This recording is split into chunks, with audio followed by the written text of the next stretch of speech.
Welcome back, guys, and I'm just going to jump straight into it. We are back on the Hydramatic or dual range Hydramatic transmission, which first came in this 1953 GMC pickup. So if you're just joining us, we are restoring a 1953 GMC pickup that came with the dual range Hydramatic transmission. And it was the first year GM ever put a Hydramatic transmission in one of their trucks. So what we have here, and if you haven't seen it, go check out part 1 where we tore down the transmission. This is going to be a 3-part series. This is part 2, and what we're going to be doing is going through all the internals right here, rebuilding each one by one per our manuals with our special tools. So if you haven't seen me describe all of that, definitely go check out number 1, guys.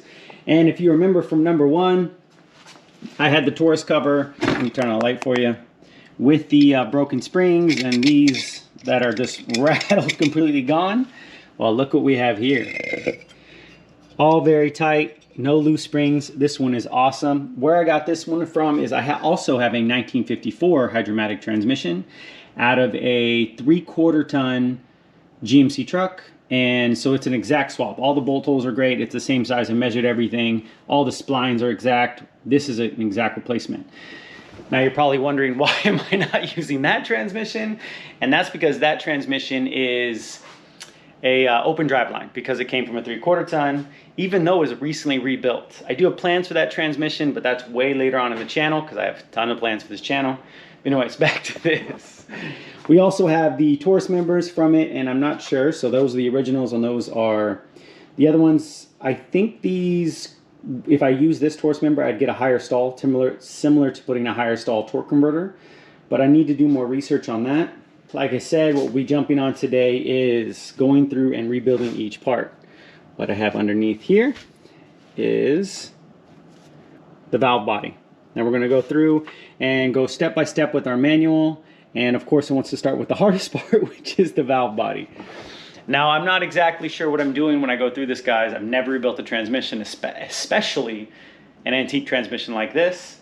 But I have the book. We're going to go step by step. I'm not going to show you everything. We'll put you on time lapse, bring you back from the important stuff like we did with the other one, and just kind of have fun doing it.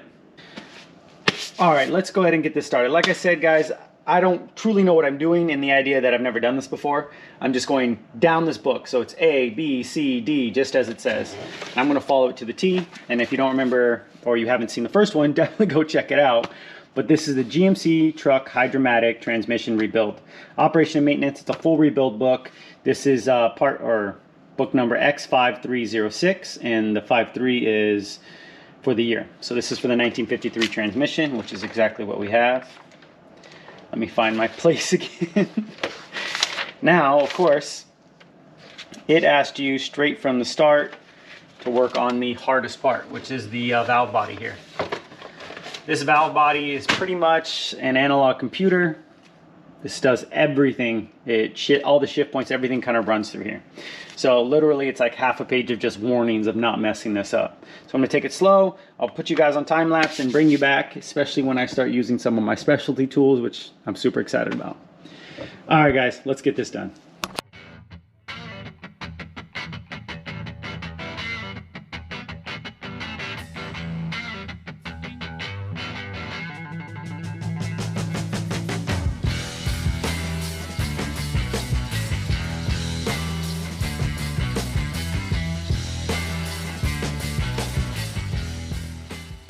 And there you have it, completely disassembled, and I am completely terrified. There's a lot of stuff here that I have no idea what it does, if I'm being dead honest. Lots of valves and important things that I couldn't even tell you how it works. Obviously, it's all hydraulic pressure and everything like that, but how it works, what's putting what, it's out of my league. Basically what it tells you is just go through, check for burrs, you know, any kind of scarring, anything. Definitely don't round over any sharp edges, it says, because these sharp edges on the actual surfaces here, they are used for sealing. So lightly, just check everything. Anything that's burred up, bothered, any of the passages that are clean. But it said if everything falls out the way it's supposed to, nothing's wrong. What you saw me doing was pushing this out with a pencil with a rubber tip. It actually shows that over here. This shows a wooden pencil with the eraser, and that's, you know, so you don't damage anything, you push up against it. And that was these parts here, and you're just pushing up against this bottom. You didn't want to damage it, just to get it out and make sure. But everything, honestly, everything looks amazing. It's incredibly dirty, which is the big reason I wanted to go through it. I think a lot of that grease and stuff got into the transmission. All the seals, at least the out ones, were gone anyways. So yeah, you can see it's just filthy. It's all black. So what I'm going to go through is just systematically clean everything.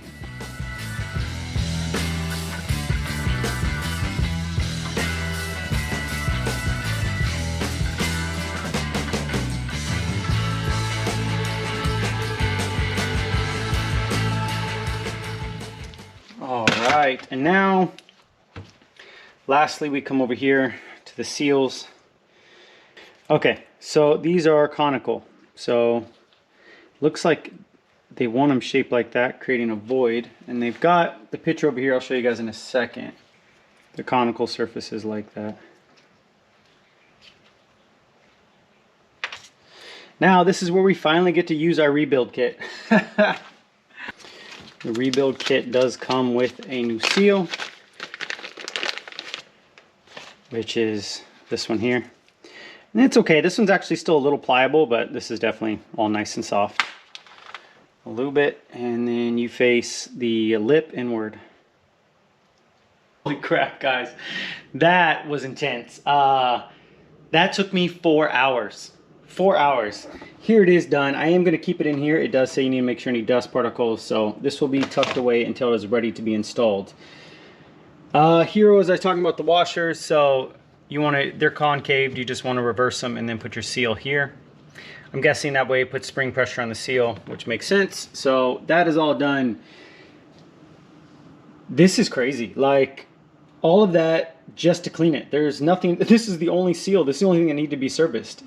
So honestly, my recommendation, guys, is if you don't have any suspicion that valve body is going bad or anything like that, I wouldn't touch it. Like, I wouldn't even go near it. That is not worth the effort. 4 hours to basically clean something.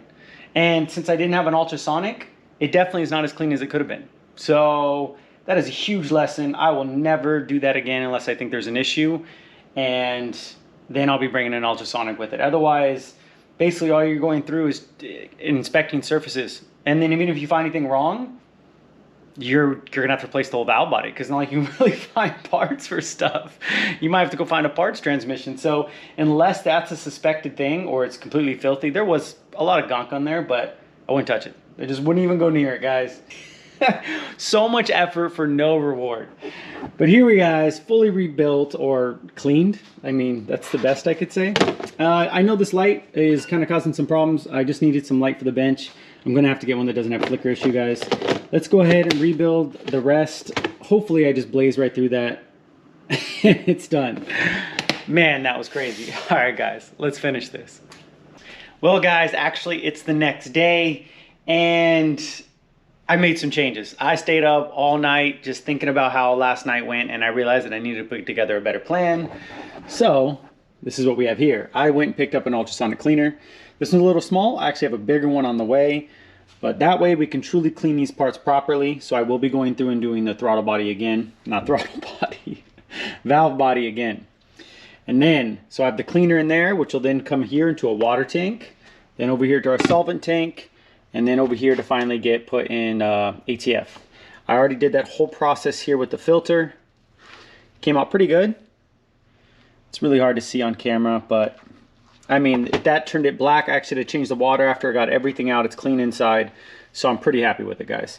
And then once we get done with a particular item, bring it over to the clean bin, and bam. So all the internals will be done. So we'll eventually be transferring stuff that needs to be rebuilt to the stuff that is built or rebuilt or cleaned or whatever we want to call it. And then once that bin's full, we can start reassembling. I just think it's going to be a better way to do it, guys. Like I've said before, if you're going to do anything, at least do it right. You know, if you're going to take the time to do something, do it right. You know what I mean. Now, we're just going to keep going down the line, starting with the parking brake bracket. This is just like half a page. It's super simple. It's another clean project where you just disassemble it. We'll go ahead and go through the cleaning and just start going down the road. We'll try this in standard time. I don't always like to time lapse everything. It just happens to be faster. So these are the bolts. I've been keeping all the bolts that go with it. Actually, the lock washer is already in there. And based on this says come in here and take this out, is what I believe, which I think is just moving this way. But it's spring loaded, so be careful. Oh, well, not much spring loaded. There we go. And this is the parking blocker piston. Well, this is going to be the quickest disassembly ever. Long story short, it does not give me another pin to put in here. And instead of tracking one down, I reached out to the guy that does the rebuild kits. His name's David. I think it's Edwards. I'll put a link on the screen to his website. Guy's amazing. I've been asking him tech questions, everything. He's been really responsive, very awesome. Basically, just leave the pin. As long as this is working, and it was working properly, there's really no need to go in here and take that out unless you want to service it.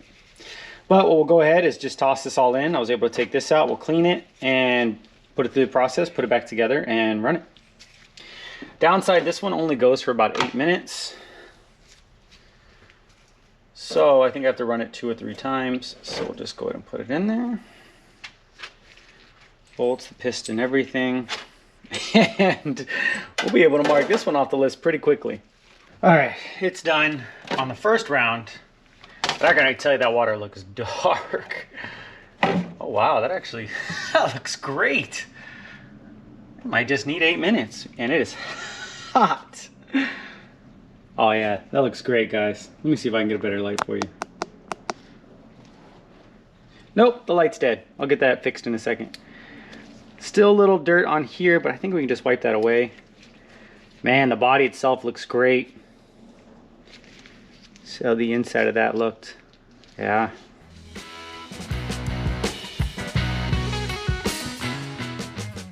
Do I wish they were all that easy? Gone through, greased, ready to go. You saw me having to, the pin had to get into a particular hole there. No big deal. And that's, you know, rebuilt, serviced, however you want to look at it. Now this will go ahead and go in the done bin. Here is the next one. The new one. So this here is the front servo. So this is actually what actuates the front band and does a lot of the shifting. This is, I think, it has to do with 2.3 and 3.4, if I'm not mistaken. Probably mistaken. All right, let's get started. So it just wants us to take out the 3 bolts here to start, and these are just 7/16.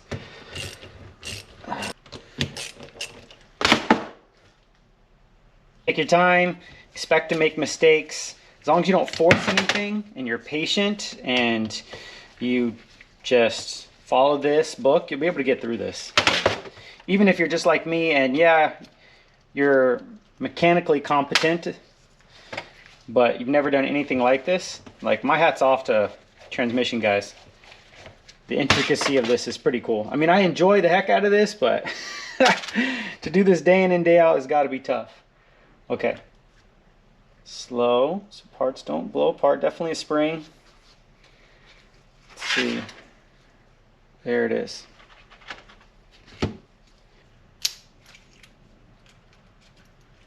You were killing me.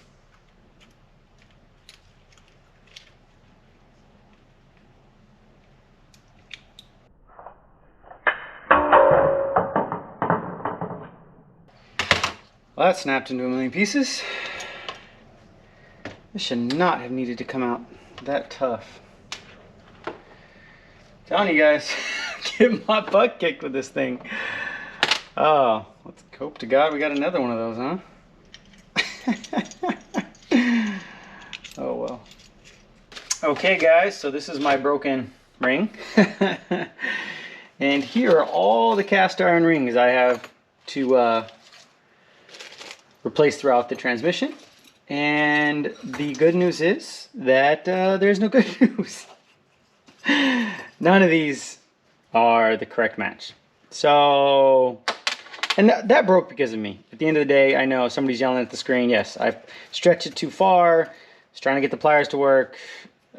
that was just dumb of me. Honestly, I was just talking about how you should be patient, and that's what I did. I reached out to David Edwards again. The guy is, I think it's autotrans.com. He's awesome, and to see if he's got one of these. And if he doesn't, I do have parts, transmissions, so I know I can at least get a hold of one. It's not a complete loss. It's just more setbacks, guys. And I know it's because I'm a novice and I'm going ahead doing things that really have no business doing. But this is how you learn the hard way. So what I'm going to do is just go through. We'll finish cleaning everything up. Get everything looking good. And then I'm going to just store everything in bags. And as soon as I get that oil ring, we'll start putting it back together.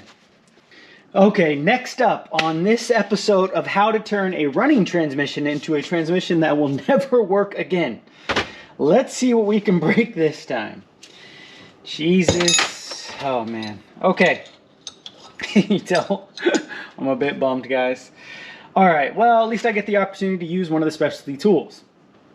So here we are with the rear servo, and it's position rear servo assembly in arbor press. Now this is the arbor press, and from what I understand, it should just slide beautifully right in there. And this should roughly line up here with the hole, if I can get it there. It's a bit bent. It'll get there. There it is. So just enough to hold it there. Then we come over here and we undo these. And that is 1/2 inch. Let me grab a 1/2 inch wrench.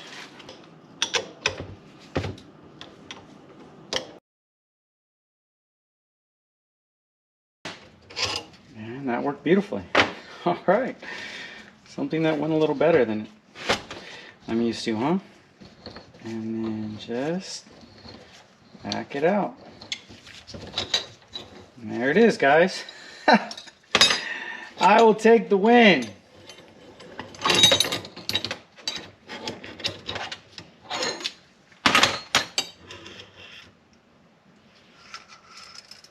Man, just look at the black oil coming out of these.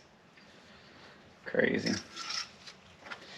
Okay, so that goes in there like that.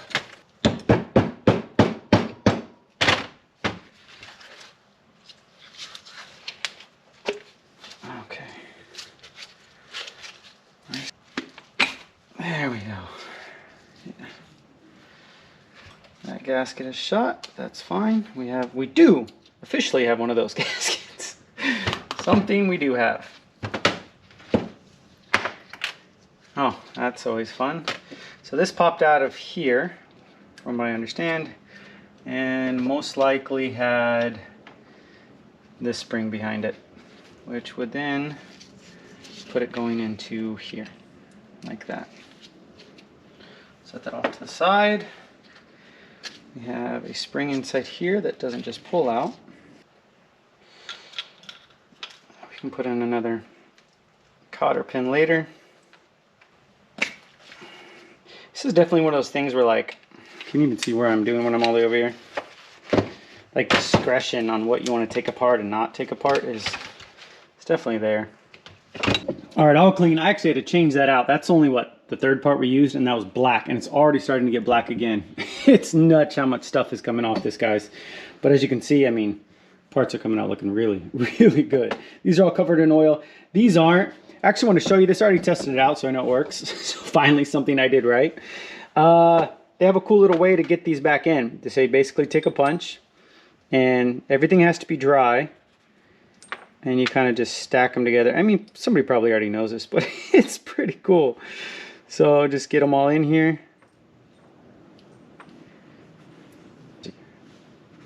Especially waiting for the ultrasonic. Okay. So all of them are in, and then you kind of just tip it on its side, push the pin in, while making sure none of the needles come out. There we go, there we go. Pin goes in, pin goes in. Okay, now the pin is just there to help really align it where it needs to. Take this out, you push down with your thumb. Turn your thumb that way and this way, basically. twisting the needles. See, it didn't work. Let's try it again. Push down on them and twist. There we go. Did it work? Oh. How about now? There it is. So they stay. Check that out. And then you come in here and install it.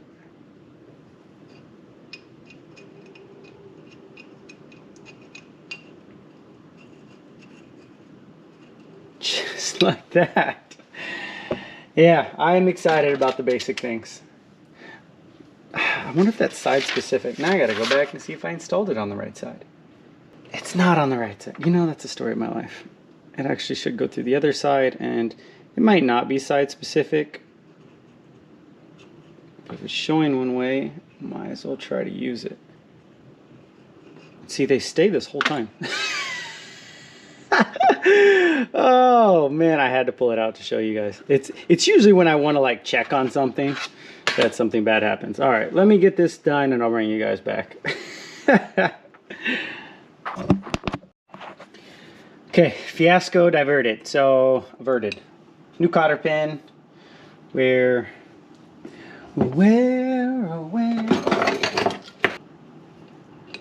Probably good there, to be honest. Trim it a little. Solid. Ain't gonna worry about it.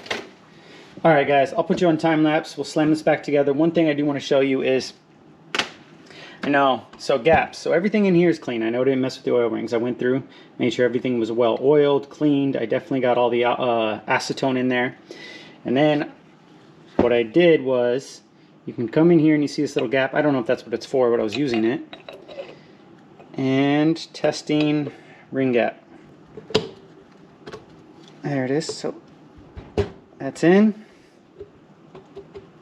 And then you can, I don't know if you guys can see it up on the camera. I don't know if I can get a good light for you.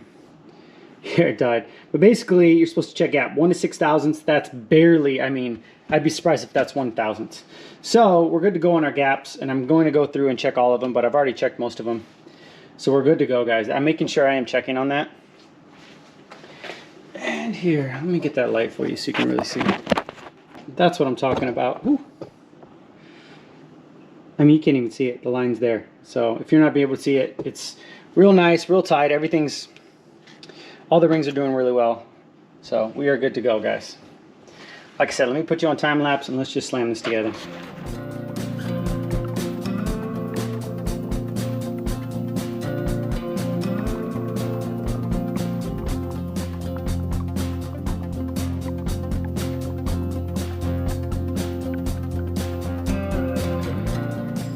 Hey guys, I'm getting my ass kicked by this thing. Excuse my language.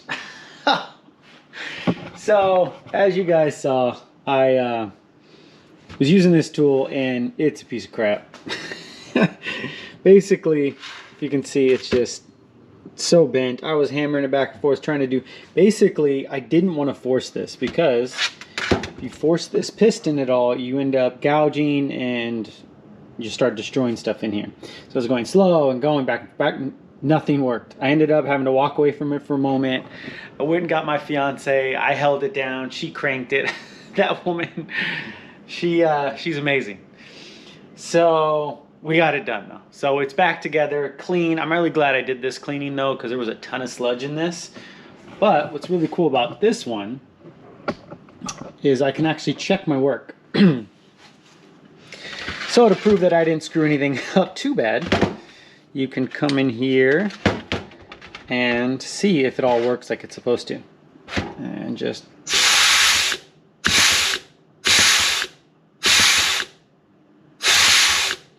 so everything's working like it should. Everything's where it needs to be. Our cotter pin's in, our gasket's in. This is nice and firmly placed. I'm happy, it's clean, and it's ready to go. But I'll tell you what, I don't think I've really ever had anything kick my butt as much as this thing does, guys. I'm at this for just hours. This is gonna be a big project. All right, now we're on to just the next thing, and hopefully I just want one where it just goes well, just one.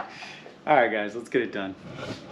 Okay, what we have here is the rear oil pump and governor. Oil pump in here, governor over here. Really important stuff. So, but this is again just another breakdown and cleaning where actually, not quite, all those cast iron oil rings that I showed you, I have a set, or I believe a set for this. We'll go ahead and measure them out and make sure.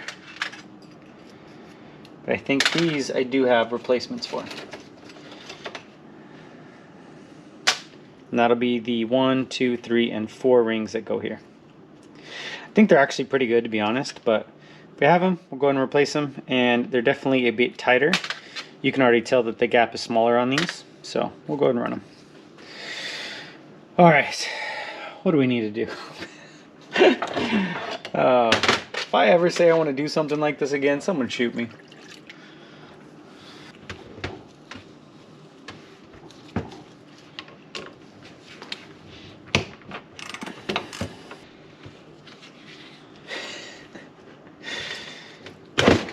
Well, there we go. It was on there. Okay, very nice. Governor body detached from rear oil pump. So rear oil pump, governor body.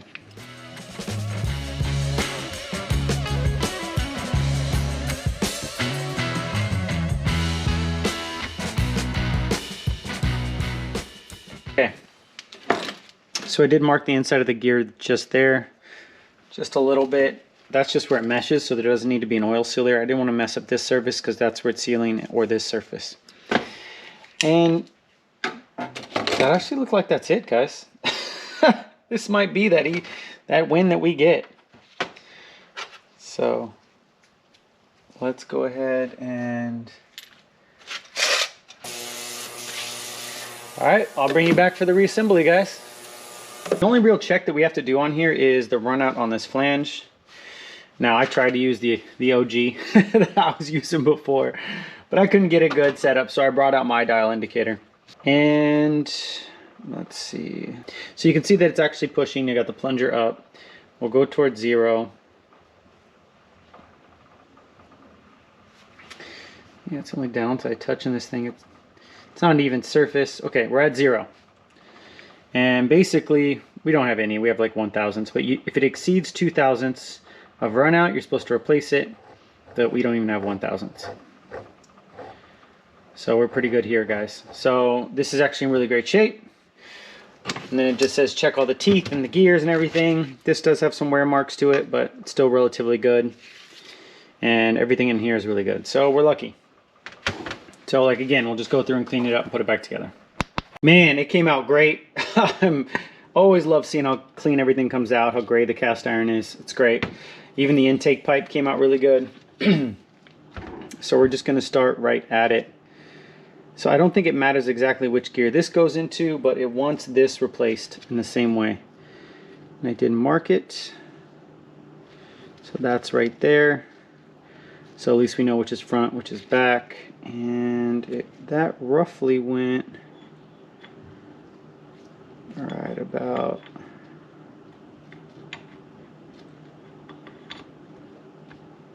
there.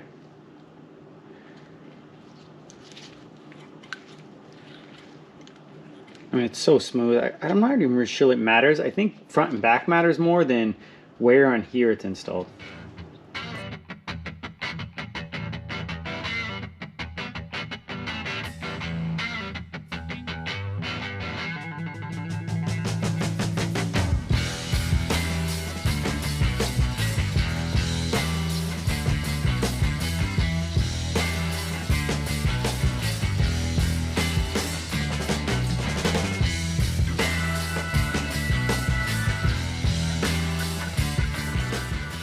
Well, would you look at that?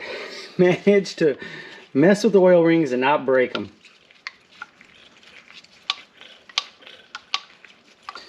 And that is another rebuilt part.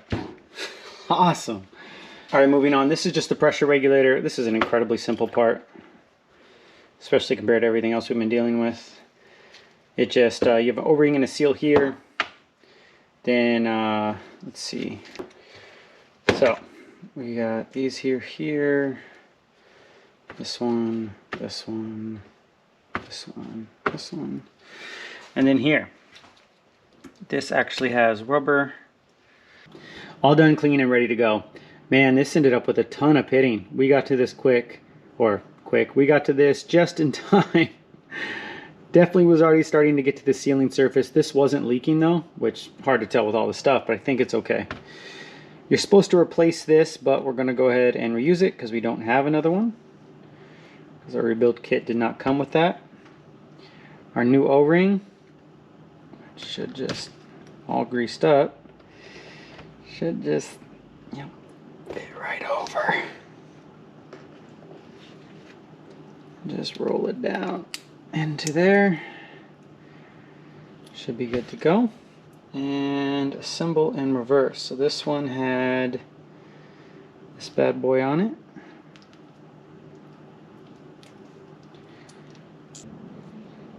Bring it in like that. And there we go. Yeah, perfect. And then our new seal, which it's a hell of a stretch to get it on there, that's for sure. That fought me. So this there into there with that spring. This here, actually, I think this goes like that. Yeah, and that goes tight on here. So bam, bam.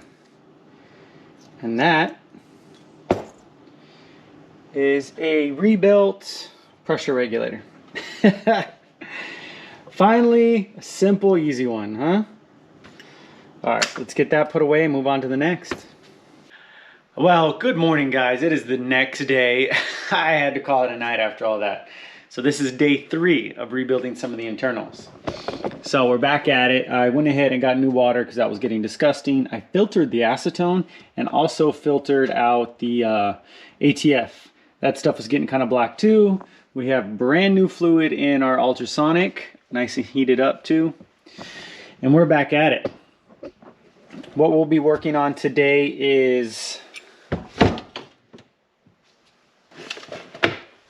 the front oil pump and drive gear.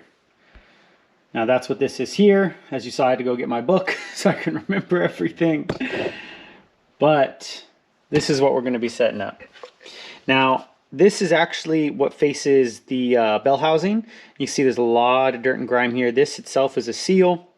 And I think that's one of the biggest problems we had with a lot of this grease intrusion. I think it came through here because this thing is very greasy. So we're just going to take it slow and slowly rebuild this thing. Now, to take these screws out, it actually has a special wrench, which I have. It's a J2184A.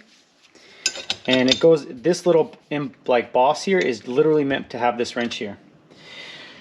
And then what it wants you to do is there's actually a part number that couples with this, and it's one of these, which is a just a 1/2 inch, SL 1/2 inch. So just a screwdriver socket. I already got 2 of these loose just because I want to see how I'll be able to do it.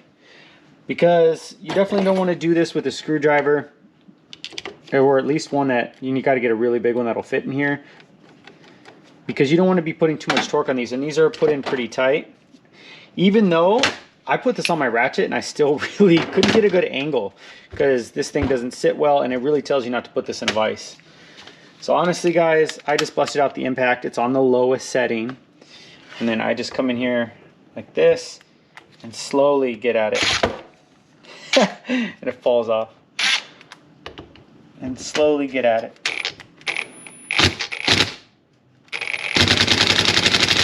See? And now it's cracked. That's all I really wanted to get done, was crack it with that. And that was strictly because the angle was off with anything else. And now we can get all these out. No problem. Fortunately, again, another tool that I don't quite need, but always good to have, and I can add it to my Hydramatic collection.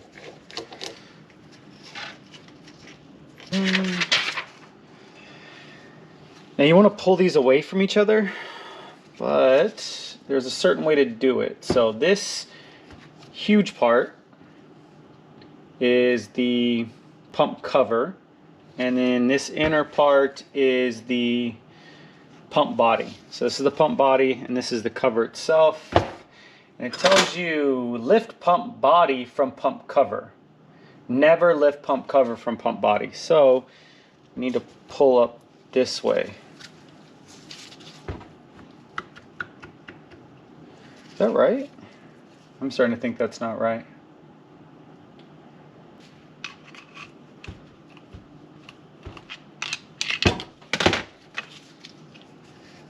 There we go. Yeah, pump body. And I'm guessing because all this would just fall right out. Push in and then move this up. Alright. Now I'll put a little bit of pressure with that.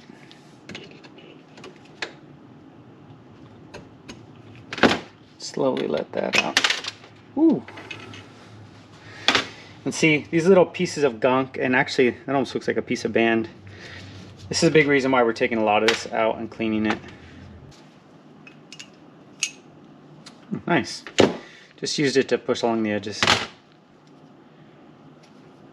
Okay. Okay. Whoops. Did not mean to do that. So that went down like that. We're actually in here like that. This looks like, and then lift this up. Yeah.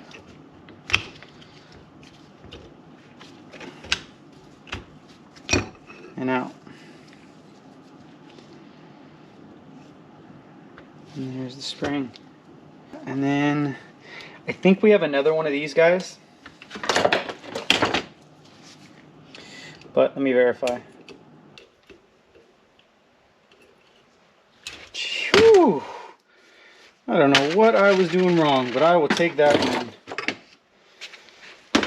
And then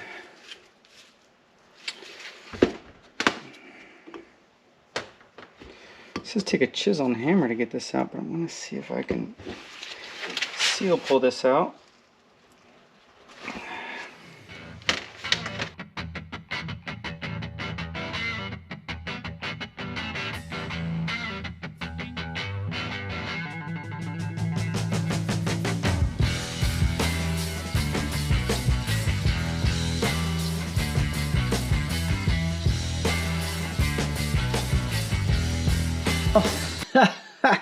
The GoPro shut off because it got too hot, but there are a lot more tools out.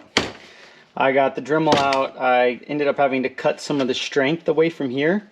And let me tell you about the anxiety of trying to use a cutoff wheel nearing a sealing surface. Whew. But we got through that. Now, like I said, I just cut the edge off so I can get rid of all the strength in that metal. This metal is crazy thick. They built the hell out of this thing. And finally I banged it in, pried on it, and it's out. Wow. This thing is solid. I mean, look how thick that metal is. That's wild. Compared to something like this, I mean, it's nothing. This is crazy. Oh, that's out. I managed not to destroy anything, which, you know, that's a feat in itself. Hard part was when this thing had the two pins, you couldn't bang on it at all. I didn't want to bend the pins. So I just put the case back on, or the body, over the cover. Always so fun to get this off.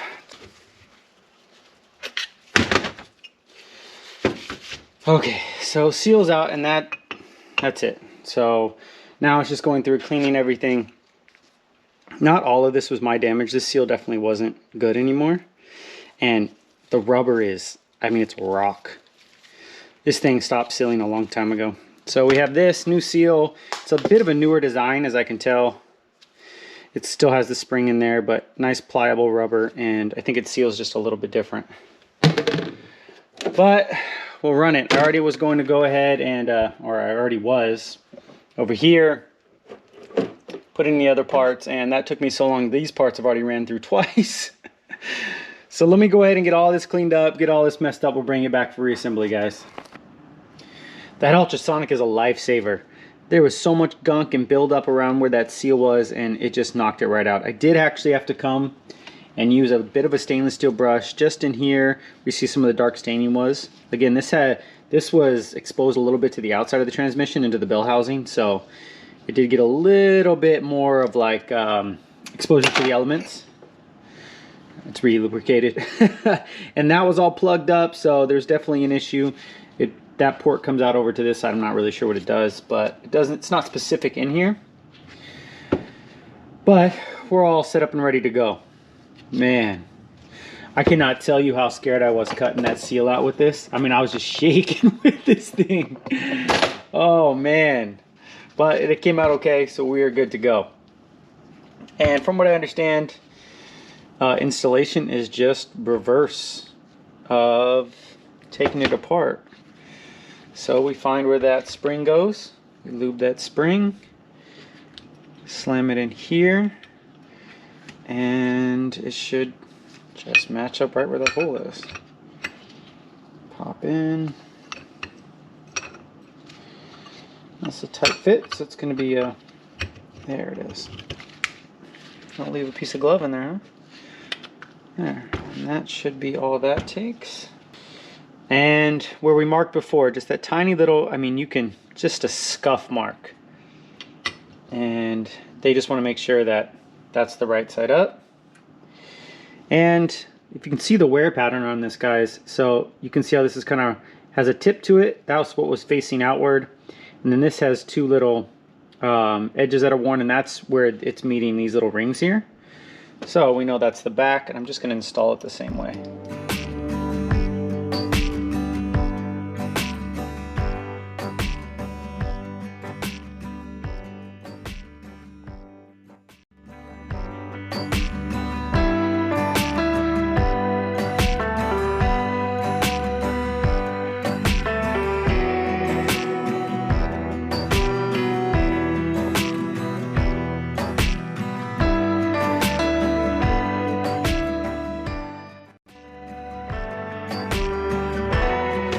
We have our seal installer, so it should be the right diameter. You just bang it in.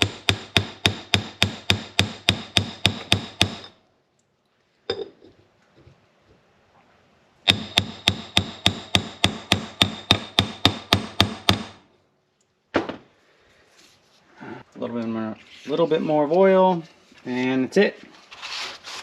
Now, what we're supposed to do, guys, is clean off all of the oil from here, get it nice and clean, and then put some Permatex with a gasket, and it gaskets to this, and then that assembly is done. I'm not going to do that. That's still really dirty, this piece, and I do have a bigger ultrasonic coming. I'm going to drop that in there, clean out all the ports, get this really nice and clean, and then I'll go ahead and gasket that later. All right, guys, this actually is all that we have left, and I say all because this one's going to be a monster, but it is all that we have left. But I'm going to skip ahead a little bit. The next thing in the book is to do the reverse assembly here and this whole tail shaft. Then we have our oil sleeve. Now, this just needs new oil rings, but we need to be able to test it. And this is the front band clutch pack, or servo unit, I think it's called. Now, why I'm kind of jumping is this. So this here is, this part is exposed. This is just the tail part. This needs to be painted, it needs to be cleaned, it needs all of that. I'm not to that point yet, and I don't want to have these parts just sitting out and then among this stuff and other parts, I just don't want to lose a lot. So I'm going to save this one for last, and that way I just pull this, I'll clean this, have these parts being, you know, rebuilt, cleaned, new seals, that kind of thing on the bench, and when this is done drying, just slam it all back together kind of thing. The reason I'm waiting on this one is, if you saw the first video, this bushing is beyond shot, like worrisome shot. This should be kind of a not a press fit, but a push fit, interference fit, I guess is the best way to put it. And then it should, here I go, messing up my English again. It should be a nice tight fit around this part right here, and it, you know, is not. It's wobbling all over the place. So I have a new one on the way. David Edwards, the guy that gave me all the parts so far for the transmission, is hooking me up with this too. There's also another bushing in there also. And then we have some scoring on here. So basically that was coming loose and this was kind of wobbling around, which might be why we have excessive damage to our dampener springs and our Taurus cover. Long story short, I need to wait till that bushing gets here, test fit here, kind of see some stuff. So we're not really ready to dive in. No sense in rebuilding this and kind of going through and replacing all the clutches when we still have to deal with the bushings. So these three things are on hold for that reason. So it leaves us with one last thing to do for this video, and that is the rear clutch pack. So I'll go ahead and jump into this, and then that's it, guys. All that I have left with my cords, all that I have left here, guys, is just the shaft, you know, things that just need to be cleaned up, all the piping, intake pipes, oil pipes, all that stuff. Just stuff that needs to be cleaned up, put in the ultrasonic, gotten ready, and then stuck in our clean box over here where everything's at. So we're actually really close to getting this thing done. And then over here I have my bands. I've been looking and I've been talking to David. These are great. I mean, he sent me good specs for it. So the front band should be about 230 thousandths, and it's at like 225. That's including the metal. First time I measured just the asbestos, but this is the metal. And then the back one needs to be about 3/16 of an inch. It's just shy, not 3/16. 3/16. Yes, it's just shy of that with the metal, so we are good to go. There's no gouges, nothing. He actually did recommend me putting this in just an oven. Literally, he said bake it in the oven for a couple hours at 350 and your cake will be done, kind of thing. So I actually ordered a toaster oven, and it's good to have around for pinion bearings and stuff like that for future builds. So I will kind of bake those up and I'll bring you along for that one. Oh, and that's a wrap, guys. That is it for this video. This is definitely not a how-to guide. You were hoping to learn something, I'm sorry, but you probably learned on what not to do. I made a lot of mistakes. Broken snap rings, fighting, frustrated. Even the tools that were supposed to work for this were a pain in the butt. But hey, I think we did pretty good, and you know, I have confidence that eventually when we get done with this transmission will work. Now guys, in the next video we will finish up the last few things that we talked about, and I did talk to the parts guy about the cast iron oil rings, the one that I broke. He does have those. He will be sending those out to me, so everything is kind of going to be okay. But we'll get everything done. We'll get the transmission case and bell housing and paint. We'll start reassembling, and we are just this much closer. I mean, the drive line is, you know, just need an engine, which is not a big deal. But what we'll be doing after that is, you know, all body work. Finally getting that cab done, finally getting that rust repair done. I'm super excited about that, guys. I just want to say thank you all for your support. It means a lot to me. I'm on Instagram. Check me out at Everyday Workshop. And I'll see you guys on the next one. Take care.